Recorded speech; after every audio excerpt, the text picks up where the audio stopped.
नमस्कार, हिमाचल न्यूज में आपका बहुत बहुत स्वागत है। चलिए शुरू करते हैं आज की 10 फटाफट बड़ी खबरों से। भाजपा को उसी के मोहरों से मात देने में जुटी कांग्रेस। हिमाचल प्रदेश में कांग्रेस ने भाजपा के मोहरों से ही मात देने का प्लान तैयार किया है।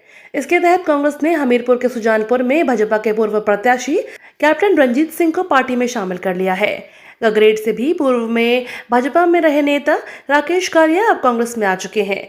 धर्मशाला में भी राकेश चौधरी भाजपा में रह चुके हैं। ऐसी चर्चा है कि कांग्रेस ने इस बार इन्हें धर्मशाला से प्रत्याशी बना सकती है। लाहौल स्पीति में भी लंबे समय से पूर्व मंत्री रामलाल मारकंडे का नाम पहले से ही चला हुआ है। हिमाचल में पहली बार हिंदुत्व बना चुनावी मुद्दा, दोनों राजनीतिक दलों के नेता मुखर। धर्म की राजनीति से अछूते रहे हिमाचल में हिंदुत्व भी चुनावी मुद्दा बनने लगा है। प्रदेश की जनसंख्या में 97% लोग हिंदू हैं। ऐसे में इस वोट बैंक को अपने अपने पक्ष में करने के लिए दोनों राजनीतिक दलों के नेता मुखर हो गए हैं। मंडी सीट पर भाजपा प्रत्याशी कंगना रनौत और कांग्रेस के विक्रमादित्य सिंह के बीच खुद को बड़ा सनातनी बताने की जुबानी जंग छिड़ी हुई है। डिप्टी सीएम ने लोकसभा चुनाव लड़ने से किया इनकार।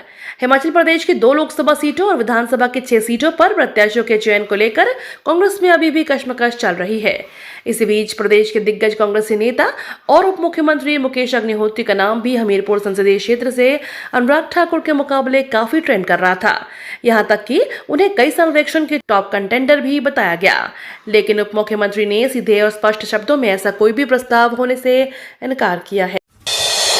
शिमला में राजस्व मंत्री ने कंगना को बताया अज्ञानी मूर्ख। हिमाचल की छोटी काशी मंडी सीट से भाजपा प्रत्याशी कंगना रनौत को प्रदेश के बागवानी मंत्री जगत सिंह नेगी ने अज्ञानी और मूर्ख बोला। जगत सिंह नेगी ने कहा कि भाजपा ने ऐसे लोगों को प्रत्याशी बनाया है जो कहते हैं कि देश 2014 में आजाद हुआ। शिमला में एक प्रेस कॉन्फ्रेंस के दौरान जगत सिंह नेगी ने कहा कि यही बात स्कूल जाने वाले छोटे छोटे बच्चे सुनेंगे तो उनके दिमाग पर गलत असर पड़ेगा। सेब की फसल पर छाए संकट के बादल। शिमला में गत 2 दिनों से वर्षा और ओलावृष्टि से तापमान में गिरावट आई है।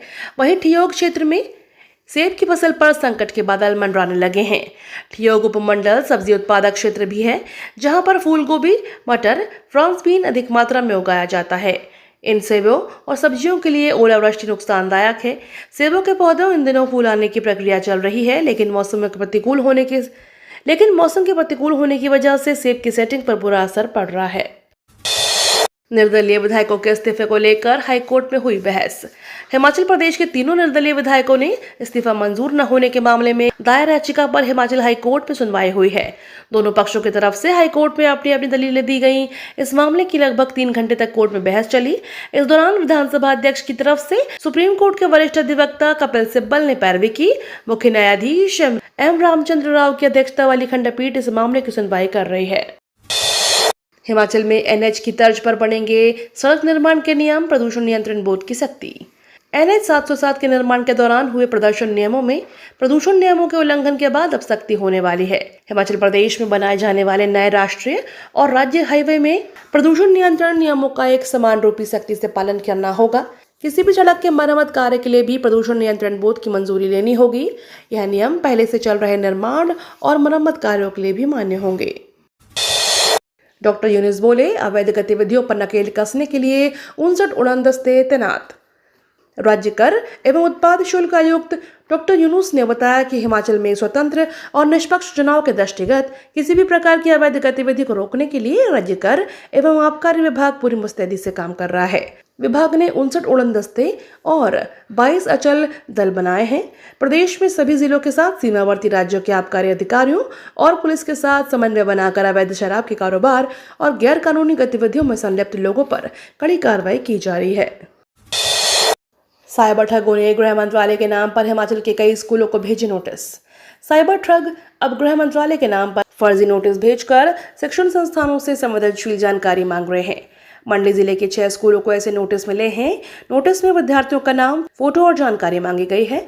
आशंका जताई जा रही है कि बच्चों के फोटो और उनके नाम सहित अन्य जानकारियों का इस्तेमाल साइबर अपराधी बाल यौन शोषण, साइबर अश्लीलता में कर सकते हैं। हिमाचल में अब सेब 20 किलो की पैकिंग में ही बिक सकेगा, बागवानों को होगा लाभ। वर्तमान वित्त वर्ष में सेब सीजन से प्रदेश में अब सेब 20 किलोग्राम से अधिक की पैकिंग में नहीं बिकेगा। राज्य सरकार ने प्रदेश में यूनिवर्सल कॉटन को लागू करने की अधिसूचना जारी की है। इस अधिसूचना के तहत इस वर्ष सेब सीजन सेब अब 20 किलो क्षमता वाले यूनिवर्सल कॉटन में पैक होगा और बिक्री भी। इसी के साथ 5 दशक से पैकिंग को इस्तेमाल हो रहे टेलीस्कोपिक कॉटन पर प्रतिबंध लग गया है। पालमपुर हेलीपोर्ट में सुरक्षित हवाई उड़ानों का रास्ता साफ। हिमाचल प्रदेश विधानसभा क्षेत्र पालमपुर के चौधरी सरवण कुमार कृषि विश्वविद्यालय के निकट भूमि पर प्रस्तावित हेलीपोर्ट निर्माण के रास्ते आने वाली बाधाओं और खतरों को लेकर रास्ता भी अब पूरी तरह से साफ हो चुका है। जानकारों के अनुसार विश्वविद्यालय के निकट चिन्हित लगभग 82 कनाल भूमि पर हेलीपोर्ट का निर्माण किया जाना है। इसको लेकर पर्यटन विभाग की ओर से हवाई अड्डा बाधा सर्वेक्षण पूरा कर लिया गया है। T20 वर्ल्ड के लिए टीम इंडिया बड़ी जानकारी। T20 वर्ल्ड कप 2024 के लिए भारतीय टीम सिलेक्शन को लेकर बड़ी जानकारी आई है। पीटीआई के अनुसार दूसरे विकेटकीपर के रूप में केएल राहुल संजू सैमसन से आगे चल रहे हैं। बुमराह, अर्शदीप, सिराज, जडेजा और कुलदीप का चयन होना बाकी है। इसके अलावा विष्णु, अक्षर और आवेश के लिए एक स्थान के लिए मुकाबला हो रहा है। माना जा रहा है कि रोहित, यशस्वी, विराट, सूर्या, पंत, बुमराह और रिंकू या शिवम की टीम में शामिल होने तय हैं। सरकार के आदेश पर हॉर्लिक्स का बड़ा कदम। हिंदुस्तान यूनिलीवर ने हॉर्लिक्स ब्रांड नेम वाले अपने फेमस पेय को हेल्थ ड्रिंक कैटेगरी से हटाकर फंक्शनल न्यूट्रिशनल ड्रिंक्स की कैटेगरी में शामिल कर दिया है। पिछले साल बॉर्नवीटा में शुगर की ज्यादा मात्रा से संबंधित वीडियो वायरल होने के बाद यह मुद्दा चर्चा में आया था। इस पर बीती 10 अप्रैल को सरकार ने सभी डेयरी और माल्ट बेस्ड पेय पदार्थों को हेल्थ ड्रिंक की कैटेगरी से हटाने के आदेश दिए थे। पेटीएम ने यूजर्स को दिया बड़ा तोहफा। पेटीएम ने अपने यूजर्स को बड़ा तोहफा दिया है। एनपीसीआई ने पेटीएम को अपने कस्टमर्स को यूपीआई पेमेंट्स करने के लिए नए बैंकों के ट्रांसफर करने की अनुमति दे दी है। इस मंजूरी मिलने के बाद पेटीएम पार्टनर बैंकों के साथ मिलकर यूपीआई सर्विस देने लगेगा। इससे पहले मार्च में एनपीसीआई ने ओसीएल को मल्टी बैंक मॉडल के अंदर टीपीएपी के तौर पर काम करने के लिए अधिकृत किया था। विशेषज्ञ का दावा, भारत में हो रहा लोकसभा चुनाव दुनिया का सबसे खर्चीला। भारत में हो रहा इस साल का लोकसभा चुनाव खर्च के मामले में पिछले सारे रिकॉर्ड तोड़ने और दुनिया का सबसे खर्चीला चुनाव होने जा रहा है। एक चुनाव विशेषज्ञ ने यह बात कही है। चुनाव संबंधी खर्चों पर करीब 35 साल से नजर रख रहे गैर लाभकारी संगठन सेंटर फॉर मीडिया स्टडीज के अध्यक्ष एन भास्कर राव ने दावा किया है कि इन लोकसभा चुनाव में अनुमानित खर्च 1,35,00,000 रुपए तक पहुंचने की उम्मीद है, जो 19 में खर्च किए गए 60,000 करोड़ रुपए से दोगुने से भी अधिक है। ये तो थी आज की 10 बड़ी खबरें। डेली खबरों से अपडेट रहने के लिए चैनल को सब्सक्राइब करना बिल्कुल ना भूलें।